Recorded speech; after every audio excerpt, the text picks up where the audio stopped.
Se você trabalha com contação de histórias em sala de aula ou mesmo dentro de casa, você vai perceber com o tempo que as crianças gostam mais de uma história do que de outras e que você precisa estar sempre renovando o seu repertório. E é isso que a iContei também faz. A gente tem hoje, são dezenas de histórias que a gente vai contando, que a gente vai captando, e é muito importante que a gente comece a criar esse laço de afinidade com as histórias para transpor as histórias para o nosso público. Então, quando você pegar uma história, tipo assim, não conte qualquer história, conte histórias que te emocionam, que você gosta, que é divertida, que te faz rir, que te faz chorar. Essas são as histórias mais importantes, são as histórias mais cativantes, que melhor vai prender o seu público. As histórias, elas não estão somente nos livros.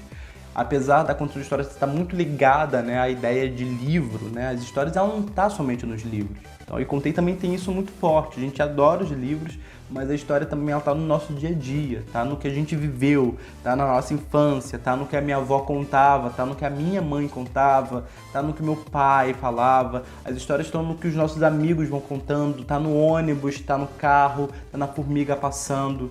Tudo isso são histórias que vão sendo narradas no seu dia a dia e que às vezes a gente nem percebe que são boas histórias para se contar. Então, não pense na história somente, na contação de histórias somente como uma ferramenta para a literatura. Ela pode ser também uma ferramenta para o livro, mas ela não é só isso. Assim como o livro também pode ser uma ferramenta para auxiliar na contação de histórias.